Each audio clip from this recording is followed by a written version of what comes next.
El estrecho pasillo de la casa de Tacubaya parecía haber duplicado su tamaño aquella noche. Antonio Aguilar lo recorrió lentamente, pasando la mano por la pared rugosa, sintiendo la fría vibración del yeso, como si, de alguna manera, pudiera anclarse allí para no hundirse en su propio desánimo. La última luz de la sala se apagó con un chasquido seco, y el resto de la casa se sumergió en una penumbra resignada, interrumpida solo por la débil lámpara de la cocina, un círculo amarillento que parecía más triste que útil. El café olvidado dentro de la taza creaba una película fina e inmóvil, como un lago muerto. Era 1957, y la Ciudad de México bullía de modernidad. Coches americanos, fachadas de neón, radios que transmitían nuevos éxitos cada semana. Pero nada de eso llegaba a Antonio. Se sentía como alguien que observa la marcha del tren sin haber recibido permiso para subir. Las oportunidades se le escapaban entre los dedos y el tiempo. Allí detrás de las pesadas cortinas de una casa alquilada, parecía burlarse de él. Se quitó el sombrero y lo colocó en su regazo con un gesto lento, casi ceremonial. Por un momento, pasó los dedos por las alas, recordando cuántas veces ese mismo sombrero había sido su único bien verdadero. En los viajes, en los pequeños palenques, en las presentaciones improvisadas donde la paga se pagaba con promesas y tequila barato. Pero ahora el sombrero no le decía nada, ni promesas, ni futuro, solo silencio. Antonio acomodó la silla y se sentó, manteniendo el cuerpo erguido como si estuviera ante un público imaginario. Era un hábito que nunca había podido abandonar. Incluso solo, se comportaba como si alguien lo observara. Quizás eso era lo que le dolía, darse cuenta de que ya nadie lo observaba. La conversación de aquel día con el famoso productor seguía resonando, con el mismo tono educado, casi cordial, que dolía más que una crítica directa. No es tu momento, Antonio. Todavía no. Quizás más adelante. Y el quizás se dijo de una manera tan ligera que parecía una despedida definitiva. Dirigió la mirada hacia la ventana. Llovía ligeramente fuera, pero él no había oído el comienzo de la lluvia. No había oído nada desde que salió de la reunión. Había caminado por la ciudad como un fantasma, cruzando calles, escuchando fragmentos de conversaciones que parecían de otro mundo. Volver a casa había sido casi automático. Su mente seguía atrapada en la pregunta que le había estado rondando durante las últimas semanas. ¿Y si se ha acabado? ¿Y si he terminado antes incluso de empezar de verdad? Su esposa estaba en casa de su familia. Había dicho que volvería al final de la semana. Él fingió normalidad al despedirse de ella, pero ahora se daba cuenta de que quizá hubiera deseado que se quedara. No por necesidad, sino para no sentir la casa tan grande, tan llena de ecos, tan dispuesta a recordarle que estaba solo. El timbre, que a veces sonaba por sí solo debido a un mal contacto, permaneció en silencio. Ni siquiera el defecto se dignaba a recordarle que existía. Antonio abrió un cajón, sacó un viejo sobre con fotos y esparció algunas sobre la mesa. Allí estaba él, más joven, montado en un caballo altivo. Luego junto a unos músicos en una tienda improvisada. Otra junto a un compañero que ya había abandonado la carrera. Se vio sonriendo en todas ellas y se preguntó cuándo había sido la última vez que había sonreído así. No lo recordaba. Dobló las fotos y las guardó de nuevo, casi con rabia. Se levantó, dio unos pasos y volvió a sentarse. Su cuerpo se agitaba sin rumbo fijo, reflejando lo que su mente se negaba a decir en voz alta. Estaba considerando abandonarlo todo. La idea de regresar a Zacatecas se insinuaba con la fuerza de un retorno inevitable. Podía entrenar caballos, administrar tierras, cantar de vez en cuando, solo para aliviar el pecho. Esa vida era posible, quizás incluso digna, pero también era una rendición. Agarró el borde de la mesa con fuerza, como si temiera caerse. Resistir era más difícil que admitir la derrota. Y entonces, cuando ya pensaba en apagar también la luz de la cocina y dar por terminada aquella noche que parecía interminable, oyó 3 golpes. No eran golpes vacilantes, ni impacientes. Eran firmes, precisos, como si la persona al otro lado supiera exactamente por qué estaba allí y tuviera urgencia en cumplir ese propósito. Antonio no se levantó de inmediato. Se quedó quieto, escuchando cómo su corazón se aceleraba a un ritmo que no tenía nada que ver con el miedo, sino con una extraña sensación, algo entre presentimiento e incredulidad. El timbre, silencioso durante todo el día, no sonó. Solo los golpes, directos, indiscutibles. Antonio finalmente se levantó. Se arregló instintivamente el pelo y el sombrero, como si estuviera a punto de recibir a alguien importante. Recorrió el estrecho pasillo, que ahora parecía menos largo, como si la casa esperara con él lo que estaba a punto de suceder. Respiró hondo. Giró la cerradura. Abrió la puerta, y toda la noche cambió de forma. La puerta se abrió lo justo para que Antonio pudiera ver quién estaba allí. Y por un instante su cerebro se negó a creer lo que veían sus ojos. No era un vecino, ni un cobrador, ni un músico rezagado buscando el ensayo. Era Pedro Infante, de pie, solo, con el sombrero en la mano y un cansancio discreto en el rostro que solo quienes lo conocían de cerca sabrían reconocer. El tipo de cansancio que viene después de largas horas de grabación, de compromisos inaplazables, de ser la figura que todos buscan, todos esperan, todos exigen.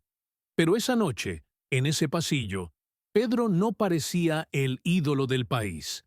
Parecía solo un hombre decidido, cargado con una especie de urgencia silenciosa.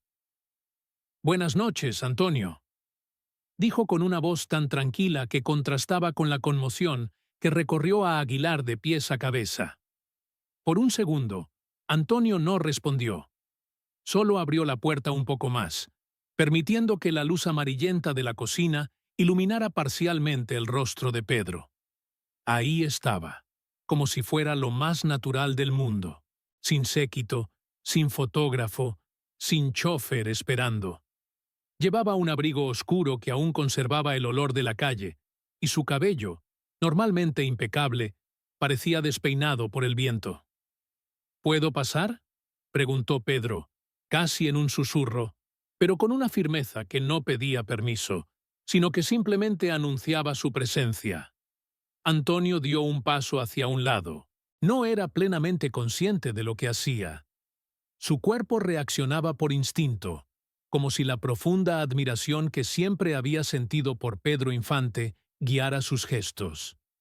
Pedro cruzó el pasillo lentamente, sin mirar a su alrededor, como si supiera exactamente a dónde iba. Al llegar a la cocina, observó el café frío y la silla vacía. Tocó el borde de la mesa con la punta de los dedos, como quien mide el ambiente de un lugar solo con el tacto.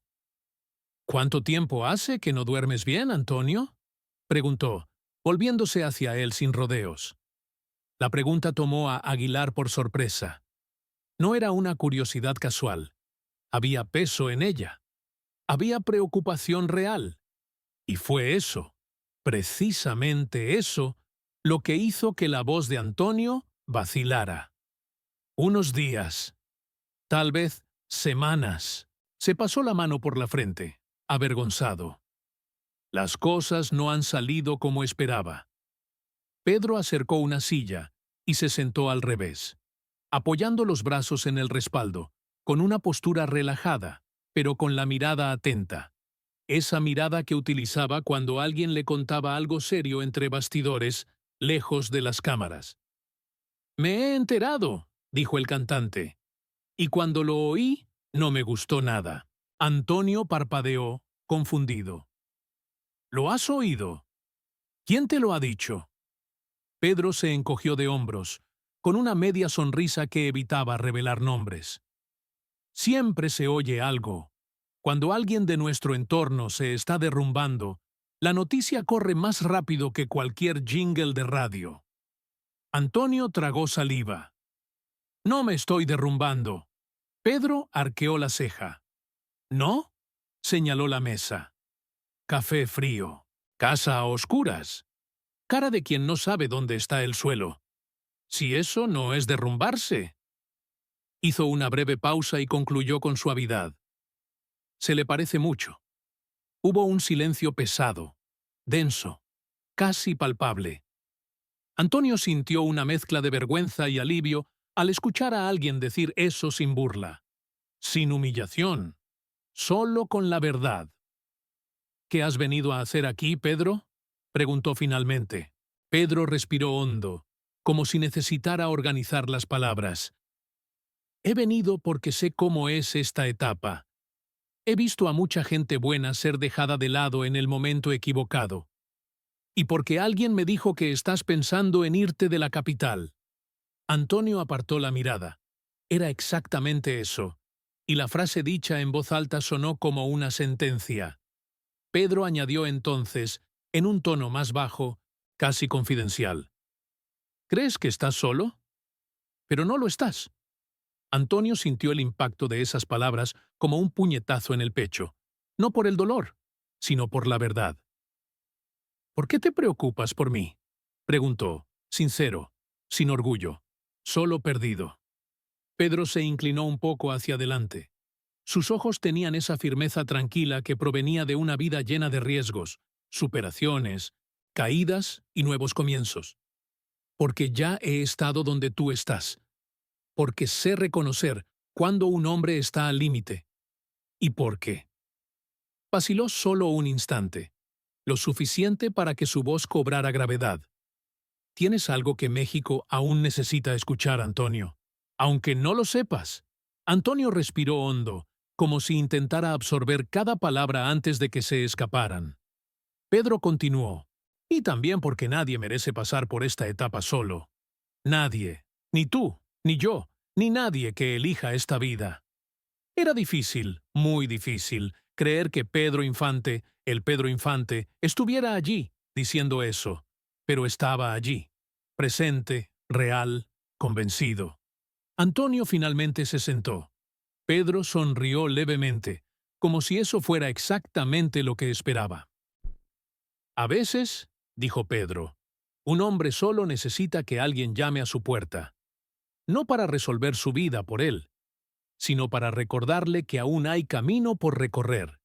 Y en ese instante, en la sencilla cocina, bajo la tenue luz, con el café frío y el corazón acelerado, Antonio se dio cuenta de que aquella visita inesperada no era solo un gesto de amistad, era una señal. Una de esas señales raras, imposibles de ignorar. El tipo de señal que lo cambia todo. Y la noche, que parecía tan vacía unos minutos antes, ahora estaba cargada de significado. Pedro Infante, sentado en su cocina, esperaba el momento de decir lo que realmente había venido a hacer allí. Y Antonio, por primera vez en mucho tiempo, sintió que tal vez no estaba tan solo como había imaginado. Pedro permaneció unos instantes en silencio, observando la cocina, como si, de alguna manera, estuviera examinando el estado emocional de Antonio a partir de los objetos, del olor a café viejo, de las sombras dibujadas por la tenue lámpara. Era un silencio curioso. No resultaba incómodo, no pesaba. Parecía un espacio que Pedro creaba para que Antonio respirara y para que él mismo encontrara la mejor manera de decir lo que había venido a decir. Ajustó el sombrero sobre la mesa, girándolo lentamente con la punta de los dedos.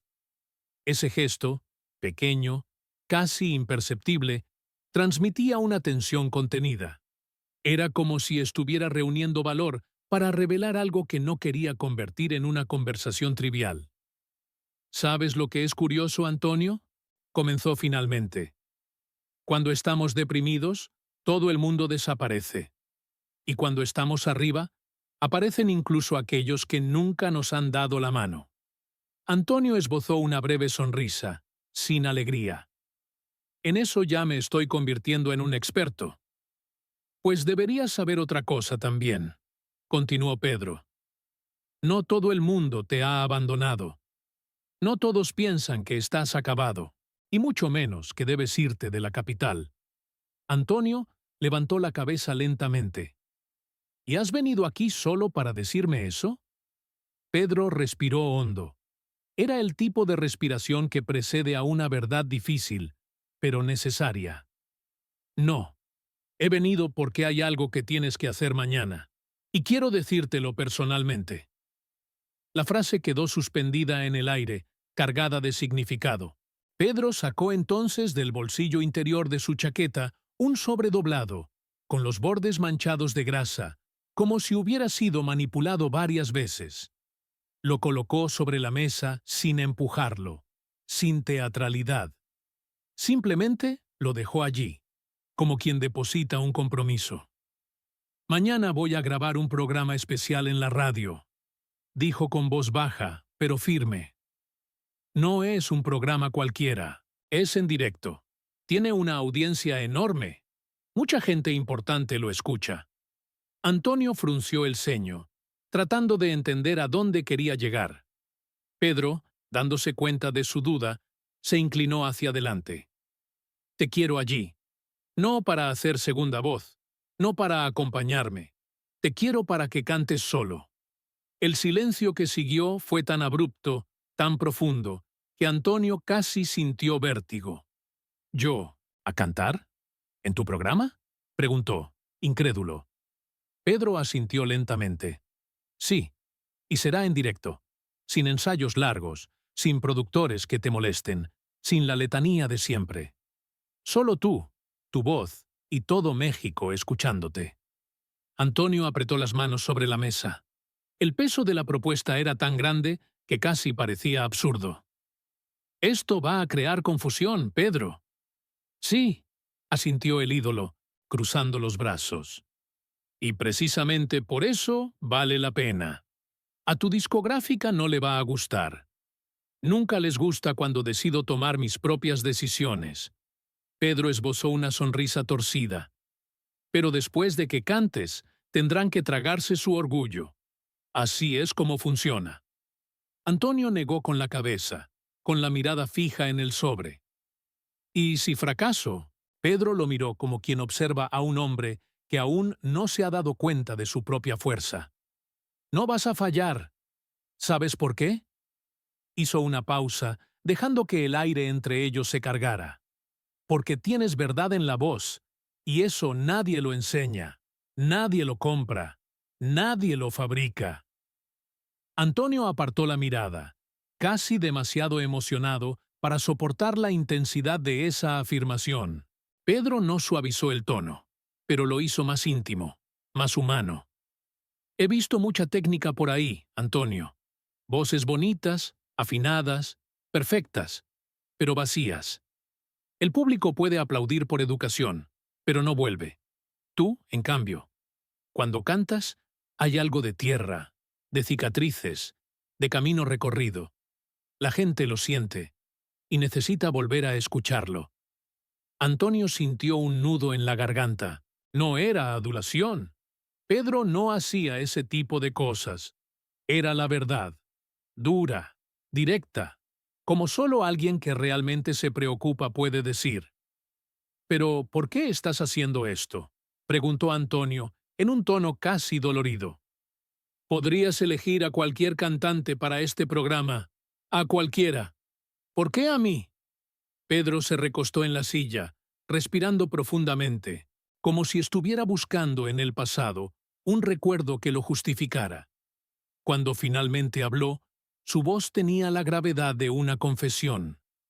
«Porque sé lo que es estar al borde del abismo. He tenido noches como la tuya. He pensado en tirarlo todo por la borda. Y si en aquella época me hubieran tendido una mano, muchas cosas habrían sido más fáciles». Antonio lo observaba en silencio, absorbiendo cada palabra. «No voy a dejar que te vayas de la ciudad sin luchar», continuó Pedro. No voy a permitir que te echen antes siquiera de escucharte como es debido. Pedro golpeó ligeramente el sobre con la punta de los dedos. Esta es tu entrada. Mañana a las 6 de la mañana te espero en la puerta de los estudios. Si no apareces. Hizo una breve pausa, sin alterar el tono. Te buscaré donde quiera que estés. No hay escapatoria. Por primera vez en toda la noche, Antonio soltó una breve carcajada, cansada, pero real. Hablas como si fuera un fugitivo. No es eso, sonrió Pedro. Es que, cuando un hombre está herido, a veces toma la decisión equivocada al amanecer. Y no voy a dejar que arruines tu propio destino antes de desayunar. La tensión en la cocina se transformó en una mezcla de alivio y temor. El tipo de temor que acompaña a las decisiones importantes. Pedro se levantó lentamente y se arregló la chaqueta. Me voy. Te espera una larga noche y necesitas dormir al menos un poco. Mañana va a ser un día duro. Antonio también se levantó, todavía aturdido, como si la conversación fuera un sueño del que no estaba seguro de querer despertar.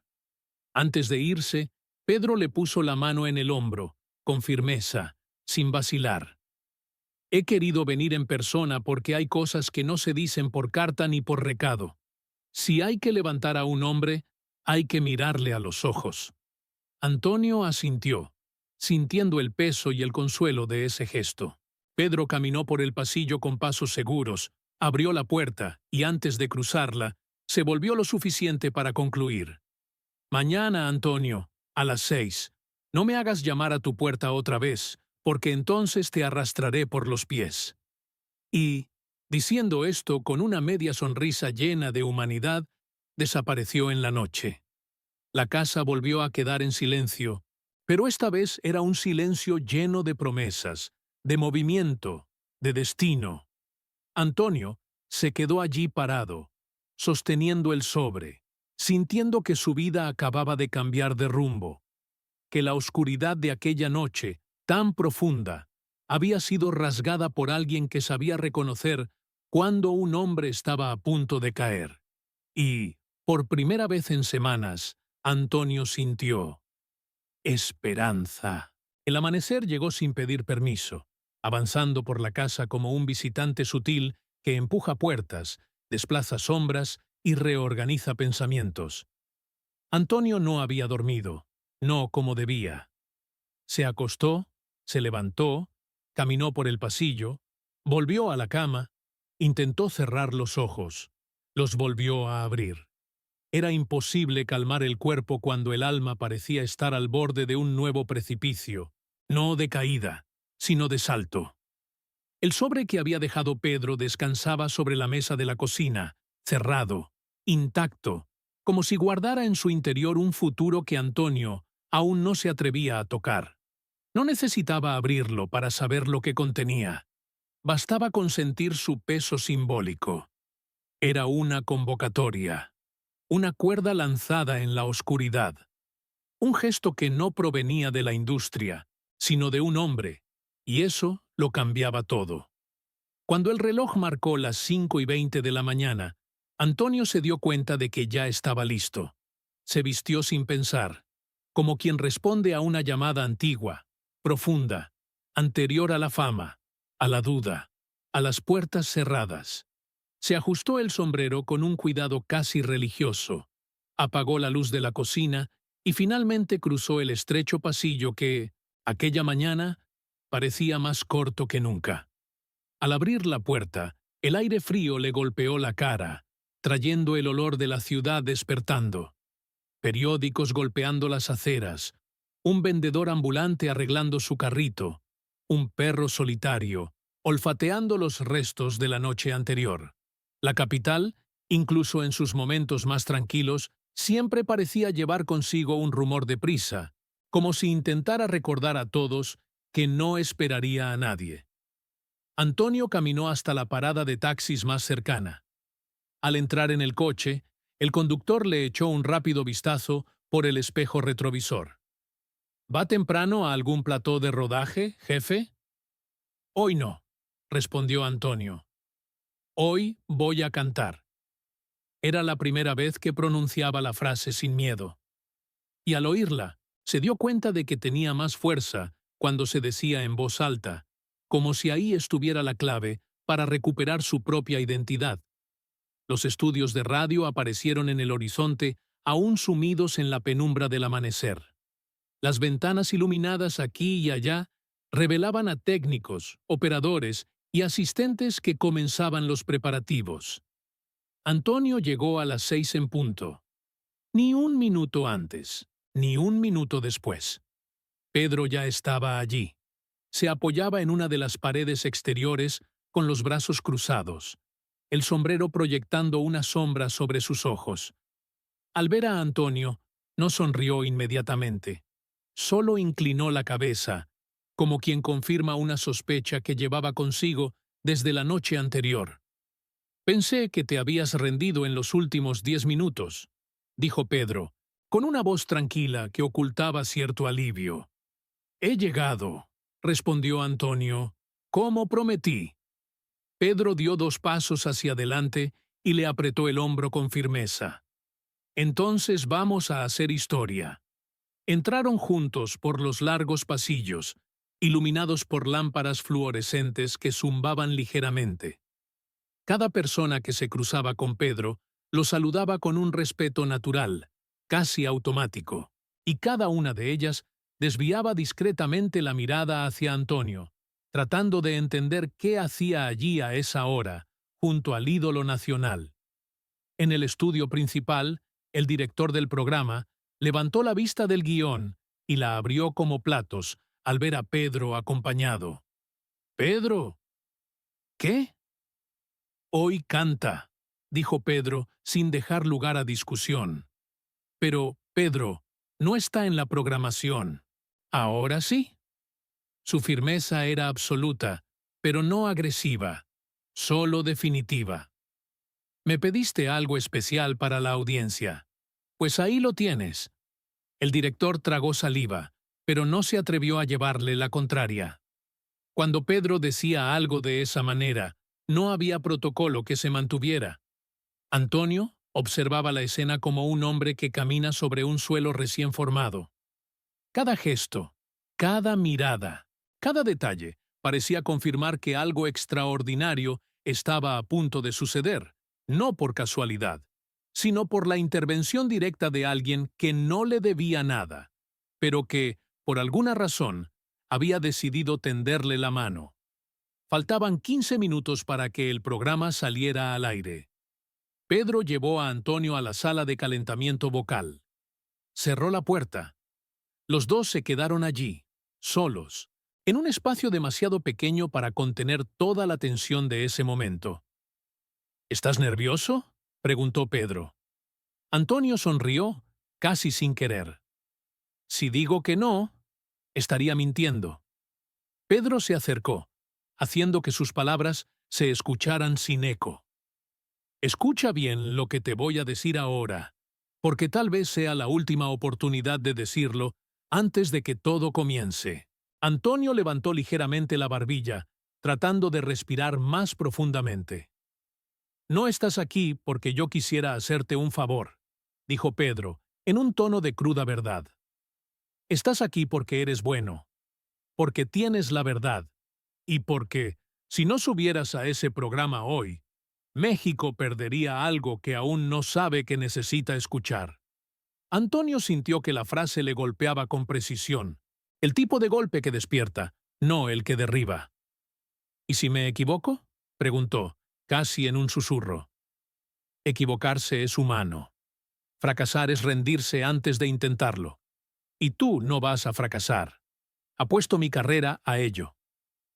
Esa última frase hizo que el aire de la sala cambiara de densidad. Pedro no exageraba. Nunca exageraba. Cuando decía algo, era porque tenía peso. Antonio asintió. No con arrogancia, con gratitud. Pedro abrió la puerta. «Es la hora». El programa comenzó con la sintonía tradicional, seguida de un breve anuncio del locutor. El público que escuchaba la radio en ese momento no tenía ni idea de que algo fuera de lo programado Estaba a punto de suceder. Pedro cantó la primera canción, firme e impecable, como siempre. Los aplausos resonaron al otro lado del cristal. Los técnicos intercambiaron miradas de aprobación. Entonces, sin mirar al director, Pedro se acercó al micrófono y anunció: «Hoy tengo un invitado especial, un hombre de alma fuerte y voz auténtica, un hombre que, si México escucha con atención, nunca olvidará. Con ustedes, Antonio Aguilar». El silencio que siguió al nombre parecía una respiración colectiva contenida. Antonio caminó hacia el micrófono como quien cruza un estrecho puente construido sobre su propio destino. El técnico hizo una señal. La luz roja se encendió. Y, en ese instante, Antonio Aguilar cantó. No era un número ensayado. No era una canción protegida por productores o rutinas. Era él, íntegro, vulnerable y al mismo tiempo invencible. Su voz sonó limpia, cargada de carretera, polvo y sinceridad. No era perfecta, era humana, y eso era precisamente lo que la hacía imposible de ignorar. Afuera, detrás del cristal, Pedro Infante escuchaba con los brazos cruzados, la cabeza ligeramente inclinada y una sonrisa discreta. No era el orgullo de un mentor, era el reconocimiento de un igual a otro. Cuando Antonio terminó la última nota, hubo un breve silencio, ese silencio que significa que todos están tratando de entender lo que acaban de escuchar. Y entonces el estudio estalló en aplausos. Pedro aplaudió al final, lentamente, con la dignidad de quien sabe que acaba de cambiar la vida de un hombre. Ese programa correría por los pasillos de la industria en los días siguientes. Los productores se preguntarían cómo no habían descubierto antes a Antonio. Las discográficas llamarían sin cesar. Y en los palenques, en los bares, en los estudios, se contaría en susurros la historia de aquella mañana. La mañana en que Pedro Infante, sin previo aviso, sin autorización y sin miedo, decidió que Antonio Aguilar no sería olvidado ni dejado atrás. Cuando salieron del estudio, Antonio sentía que el mundo era diferente, no porque el público lo hubiera aplaudido, sino porque alguien lo había visto antes de que desapareciera. Pedro se puso el sombrero, le dio una palmada en el hombro y le dijo: «Ahora sigue tu camino, Antonio. El resto depende de ti». Y, en ese instante, Antonio supo que se había abierto una puerta que nunca se cerraría.